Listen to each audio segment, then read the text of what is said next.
couple of the usual formalities to get out of the way first. In the unlikely event of a fire, if you could all please make your way along to the nearest fire exit, which is at the end there on this floor. And could you all please make sure that your phones are on silent or turned off. I would just like also to draw your attention, if it has not already been made clear to you, that we have a very exciting calendar of events coming up in the next couple of months. And we have a list which some of you may have already been provided with, which we will also have available on the door at the end of the night if you would like further details. So our guest tonight, Professor Mark Williams, is a clinical psychologist who has worked with people with depression for a number of years, and he is the co-founder of the mindfulness-based cognitive therapy approach. He is a teacher at the Oxford Mindfulness Centre, and the author of a number of books, the most recent of which is surprisingly entitled Mindfulness, has been massively successful. And so Professor Williams will be talking about that tonight, after which there will be an opportunity for any of you to ask any questions you may have. And then he will be, I'm sure, delighted to sign any books that you may wish to have signed. And we also have a till open on this floor if any of you would like to buy any books. So it leaves me with nothing more to say than please join me in giving a warm welcome to our guest, Professor Mark Williams.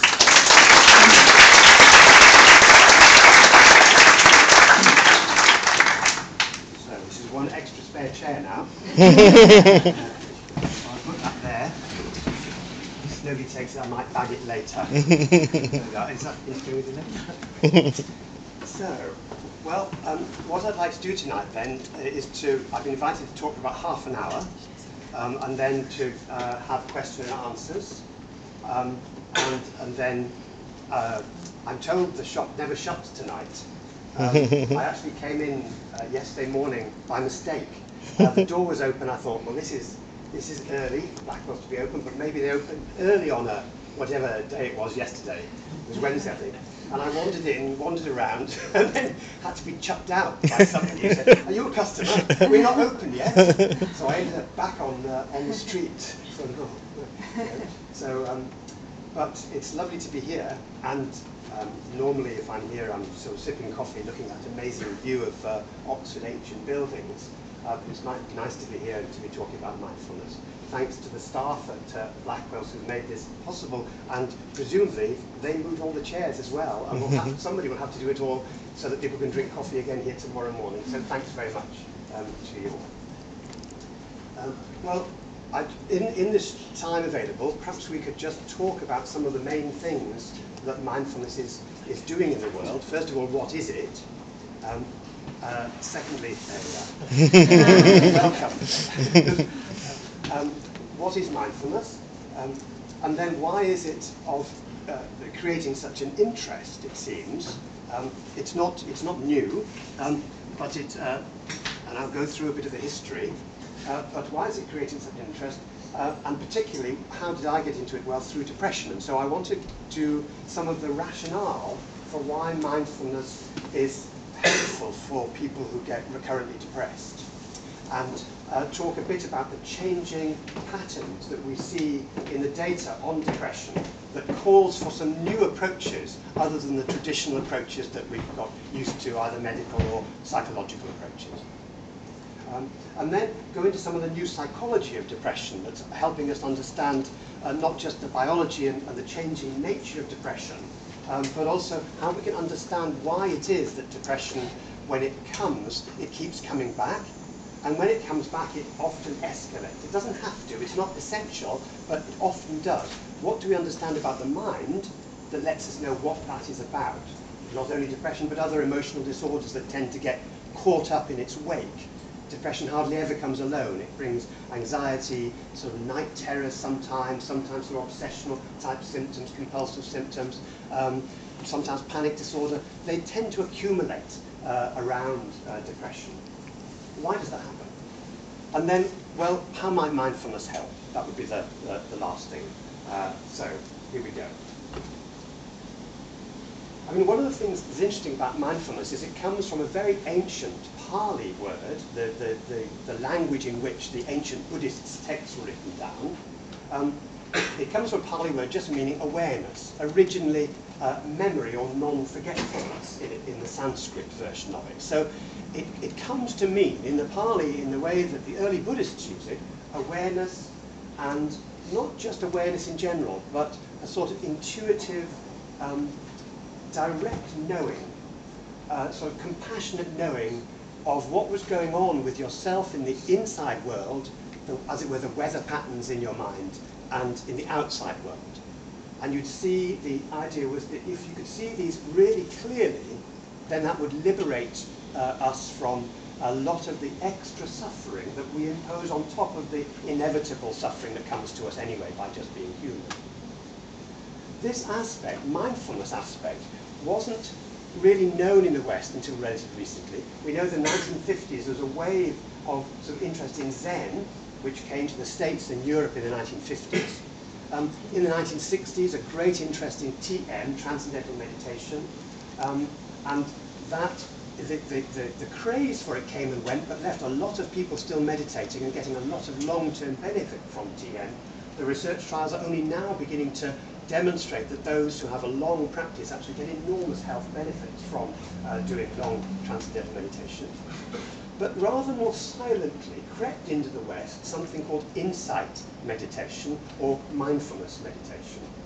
Teachers going to Burma, going to Thailand, being with the Tibetans in dispersion, and then coming back and teaching a different form or a broader form of meditation called mindfulness meditation, based on this idea of cultivating awareness, usually through meditation practices, which teach a form of paying attention moment by moment, intentionally and without harsh judgment. It doesn't mean without judgment in the sense of without discernment, but without sort of the harsh judge in your head that we all have from time to time, that harsh judge that never finds anybody not guilty, if you've ever noticed. If any judge found nobody not guilty, they'd be sacked. But the judge in your head always finds you guilty. You ever notice that? You're useless, you're no good, you're worthless, you're a fraud, and people only like you because they haven't found out about you yet. You notice that sort of cognition? Oh, okay, that's only me then. Sort of sense of the rolling proliferation in the mind. Well, without judgment, paying attention, moment by moment, that's the meditation aspect of mindfulness. It goes with developing compassion in living and also developing wisdom in your life as well. That's what mindfulness has come to mean. But why is it useful for depression? Well, that's an interesting story. It started when it came. It came, as I say, rather silently in the 1970s and 80s to the West. And it probably would have gone on being silent if it wasn't for a certain person in the University of Massachusetts Medical Center in Worcester, Massachusetts, called Jon Kabat-Zinn, who decided in 1979 to start a clinic in the middle of the sort of medical center, a large general hospital. And he said to all the physicians, how many people do you manage to get better in an average year? And they said, well, about 20–30%. He said, well, what about the rest? Well, some of them don't come back. I wonder why. Some of them we just can't do anything with. Some people keep returning. He said, well, look, let me set up a stress reduction clinic for people to help manage the stress that comes with their physical illness and the physical pain, or where their physical illness is part of the thing that's creating the stress, or stress is part of what's creating the physical illness.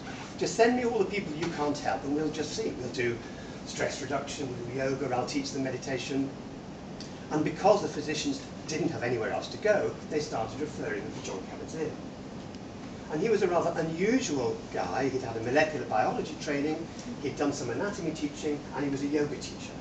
And he'd also practiced Korean Zen. So out of all that, he developed an 8-week mindfulness-based stress reduction program. He didn't call it mindfulness or meditation because he thought that would go down rather badly on the East Coast. As he says himself, this is not Berkeley, this is not California. You know, you can't get away with very much in New England. So he started very slowly, but he was unusual in another respect. His scientific training had taught him that there's no point just being nice to people or doing good things. You've got to be able to publish your results. And so he did some trials and found that for people with chronic pain, this mindfulness-based work was really, really helpful. and remembering that these were people that their physicians couldn't help. So those are the people that actually were being forgotten about by the hospital system. And gradually, it's a long story, but eventually myself and my colleagues, John Teasdale, who used to work here in Oxford and then in Cambridge, now retired, and a colleague in Toronto, decided to go and ask, do you think this approach or some variant of it would be useful for people not who suffer chronic physical pain, but mental pain, depression. We were all interested in depression, the three of us, because depression was changing its nature. In the 1980s and 90s, new research was coming out showing that depression wasn't what we thought it was. So I want now to go to the second phase of what I want to say and say, well, what were these new discoveries? What were these new discoveries about depression? If you read the textbooks written in the 60s and 70s, the textbooks of psychiatry, they're usually very big and very well used in psychiatry libraries. All the textbooks written in the 50s, 60s, 70s were based on the best research from the first half of the 20th century. And it doesn't mention, it mentions depression, but it doesn't mention recurrence of depression as a problem. It talks about depression as something which comes, and if you leave it alone, it tends to go.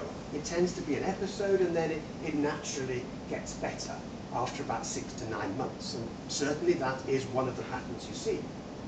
But those textbooks didn't tend to talk about recurrence much. And there was a good reason for that, is because psychiatrists hardly ever saw much recurrence. And the reason for that was that in the first half of the 20th century, for reasons we don't quite understand, when research was beginning to open up, the first onset of depression tended to take place in late middle age, late 50s, early 60s, if that counts as late middle age. And then, of course, in the first half of the 20th century, the life expectancy was about 68. So if you're not going to get your first episode of depression until, late 50s, early 60s, there's not much time to observe repetition. But from the 1950s, people born in the 1950s, post-war onwards, decade by decade, something started to change. The age of onset of depression started to get younger and younger and younger, about a decade per decade. And by the 1980s, it was becoming clear, and 1990s, that the first age of onset of serious depression, and by that I mean, not being able to enjoy anything, sad mood, eating affected, sleeping affected, feeling guilty or worthless all the time, maybe feeling suicidal, all of those things going on for 4 to 6 months, those things first occurred, the average age in the middle 20s, but now the data show, and we just confirmed this in some data from the lab in Oxford, that the most common age to first get serious depression is between 13 and 15 years old. Now that is an enormous burden to bear because depression at any age is horrible. But if you're only 13, imagine. And of course many of us don't have to imagine because that's what we experience, because many of us were born just after the war or around that time. So we're in that cohort which was experiencing younger and younger onsets of depression. Nobody actually knows why exactly that's happened. The epidemiologists have their theories. It's interesting it happens in anxiety as well, so the bell-shaped curve for anxiety in children and young people has shifted by about 1 standard deviation towards the more anxious when you look carefully at all the studies that have been done between 1950 and 1980. But that set a new agenda. Now it wasn't enough just to get treatment for depression, which you could use when people were actually depressed, and there are some very good ones around. Some people find antidepressants a real godsend, and that's what they use whenever they get depressed, and that's fine. Some people go for cognitive therapy or interpersonal psychotherapy, or some people do exercise. There's lots of evidence for each of these things, summarized by the National Institute for Clinical Excellence. But now there's a problem, because what you need to understand is that sometimes you might treat apparently the episode really quite well, but then within 2 years it tends to come back. And some of the data suggests that when it comes back, it needs a smaller trigger. It doesn't need a big, major negative life event to happen. Often the first depression does. It might be bereavement, unemployment, separation. But the second, third, fourth, when you're on the 5th depression, it can just be that you wake up one morning feeling dreadful, and by the end of the day, you've got all the horrible symptoms back, and you're telling yourself how dreadful everything is and how dreadful you are, and how you're just a burden to your families and friends, and they would be better off without you. And that can happen really, really rapidly. For some people, that's rapid right from the get-go, but for most people, it takes several episodes before it comes that rapidly. So that's the changing face of depression. I now want to go to the third part, which is, what is psychology? How do we understand that from a psychological point of view? How do we understand this sense of the gathering speed with which depression can be recruited and then can escalate? So one of the things we know in psychology is that learning happens better, or memory happens better, if you go back into the context where you learned something. You may know that if you've a trained teacher, you may know that children do better on a test if they're tested in the room where they actually learned the stuff. If they test in their maths room, they do better at their maths exam. That's even if you've taken the formulae off the walls. They do better in the maths exam. Something about the context in which they learnt it brings it all back. Our French is better in the French room. Geography is better in the geography room. So they put us all in a gymnasium for GCSE. Level playing field. Nobody remembers anything. It would be better, isn't it? They just took you all round. Here's the geography exam. Here's the geography room. Anyway, I haven't thought of that yet. So mood and the context can draw out the memories. I mean, a trivial example is if you think of something you need when you're in the kitchen and you go upstairs to find it, what happens when you get upstairs? You can't remember what you came for. When do you remember what it was you were supposed to get upstairs? When you go back down to the kitchen, you're back in the context in which you thought of it. So context can, affect. Well, one of the things that psychologists discovered about 20 or 30 years ago is that a prevailing mood can act just like a context. That is that when you go down into depression, that mood can act like going back into a room where you first thought of something. So the depression will bring back memories, thoughts, interpretations, attitudes towards yourself and the other people in the world that you first had when you were first depressed. And if your first depression, for example, was when you were at school and you were being bullied, you might now be 35, but your depression then will bring back not only sadness and loneliness, but the feeling of being put upon, of being lonely, abandoned, not having anybody to talk to, and as it were, like the world is bullying you, and you want to withdraw and escape from the world, just like you thought when you were 8 or when you were 13 or whatever. So mood acts like a context that brings back memories, attitudes, feelings you had then. We know from our research on suicidality that actually if you've been suicidal, that not only brings back memories but gives you a tunnel vision. You can't think of what you can do to solve your problems. 10 minutes before when your mood was fine, you could think of things to do. Now 10 minutes later, you can't think of what to do. So problem solving is affected as well. But there's another problem with that. Isn't that exactly what mood does? I mean, mood is like a signal system. If you go back to the origins of what emotions are for, they're supposed to have effects. Perhaps they're supposed to give you a tunnel vision. After all, if you see a rabbit who's been startled, they seem to have a tunnel vision between them and their rabbit hole, and they're not going to look left or right. It's a rabbit in the rabbit hole syndrome. Bang. Tunnel vision is useful. So why do we have such a problem? And for that, I think if we go back to evolution, it's quite clear. Darwin, in his Evolution of Emotion in Animals and Man, which he wrote, I think, in 1872, tells of a story when he went to the London Zoo to test out one of his theories. And his theory was, of course, that emotion had evolved. Now, he was writing at a time when evolution wasn't accepted, so he wanted a clear personal demonstration that emotion was a very old, evolutionary old system.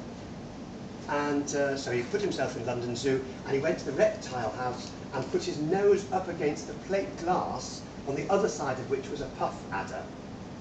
And he said, I'm going to stand here, and I know that there's glass between me and the puff adder, so if the puff adder strikes, I'll see if I can stand here without moving. Well, the Puffer didn't like this big face looking at it, and did strike the glass, and of course Darwin stepped back instinctively, as you might say. And he uses that to demonstrate that even though he knew he was safe, there was something, as it were, some very much older, evolutionary older system, a fight-flight system. I mean, we now know it's the amygdala in the brain, which kicks in very quickly, even before you have time to think, and creates an action even before you've, as it were, thought about what you might do, what it is that's scaring you. Now, so what we have evolved as humans is we've got all the animal apparatus of the fight-flight, but of course we've evolved this extraordinary ability to think, to imagine, to create films, as it were, in our head, stories in our head, which can kick in the very next moment after we've had a fright or something like that. What happens is that something switches on, but in us it doesn't switch off. Animals have got this same system, but for them, most of the time, it switches on when it needs to, and switches off when it needs to. And the example we use in the book is gazelles on the African savannah. If you've ever watched a nature film, David Attenborough, for example, or any of the other nature films, if you've got HD, they seem to show nothing but nature films. And no self-respecting nature films that go to Africa can complete their series without having a scene where a lion or a leopard chases a gazelle. I think the gazelles must be really fed up with it by now. It's obviously evolved to escape from lions, not film crews. So the gazelles are standing up there looking around, you know, film crew, David Attenborough, quick, there must be a lion about. So the funny thing is that the gazelles start running like crazy, as you notice. It turns out actually they didn't run, the lion wouldn't chase them, because their running elicits running in the lion. But you know, training a gazelle to stop when a lion comes is a bit difficult. If they run away, the lion runs after them. If the lion is successful and gets one of the young, what do you notice about the gazelles about 5 minutes later, if the film crew wait around that long? Start grazing. I had to pick the eggs. Precisely, they start grazing. They need to eat to live, and the grazing is what they need to do. And clearly something that switched on incredibly loudly, as it were, if you can talk about the amygdala as being loud, has now switched off again. They know, as it were, or evolution has taught them that they're not going to be bothered for 3 days because that one gazelle will feed that pride of life. And they need to graze, and they go back to grazing. Something switches on, and it switches on. But with humans, we switch on, but our anxiety goes up, but as it were caught. You know, if you've ever thrown a tennis ball against the wall, you know how it's great until it gets caught under the guttering, and then suddenly you haven't got a tennis ball anymore. Well, anxiety for us is like that. It's like throwing a ball against the wall, bounces back, and then, but suddenly it sticks. It doesn't come back to earth. And it's sticking, it doesn't come back to earth because we have this ability to, as it were, imagine the things that might go wrong. When I was coming here tonight, I was spending a couple of hours in the psychology department, that big concrete white, used to be white, building at the corner of South Parks Road and St Cross Street. And after hours, just after hours, you have to sort of let yourself through one of those revolving doors, which only goes one way, and then you're in a little pod, and then you press a thing saying, exit, press to exit, and then the door opens and out you go. And I was there with a postdoc from the zoology department, and there we were, and we pressed the button, and nothing happened. I'm sorry to interrupt, there's just a couple outside for me. They want to be let in. Oh, somebody wanted to be let in, I think. They're throwing stones at the window anyway. That's a really wonderful, benign interpretation. And, indeed. So I was stuck here, and when we pressed the button, nothing happened. So we were stuck, and we pressed the button again, nothing happened. Pressed the button. On the third time, my mind was already phoning up Tom and Zul here saying, I'm sorry I can't come to this talk here. Already thinking, well, how could I do it? Which fire officer could I think to actually? And already in my mind, the whole scene, it doesn't take very long, does it? Had played out a scenario in which I was stuck there all night, and you were here, and nothing was going to happen, and then what a disaster, and then the door opened, and I walked out. That the capacity for the mind to just quickly make a film in the head is extraordinary. And what does mindfulness do then, which is the last part? What does mindfulness do but begin to see clearly the point at which emotion turns into more of a narrative than the actuality, more of a story, more of, as it were, a simulated, more like a filmmaker in the head than the actual thing. And sometimes actuality is horrible, and we're in great pain and great need, and there's nothing about mindfulness or any form of approach to psychological problems that tries to deny that people are in pain and people suffer greatly from losses and illnesses.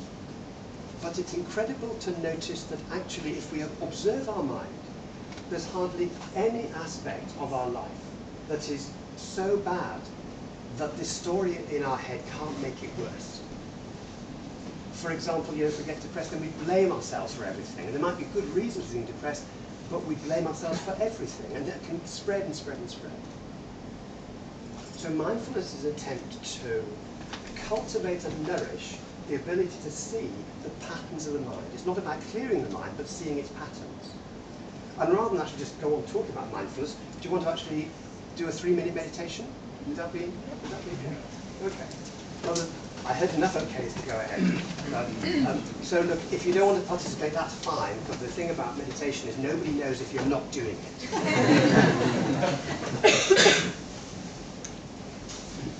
So if you want to participate, you should just put your papers down and just 2 feet flat on the floor, you sit on the chair.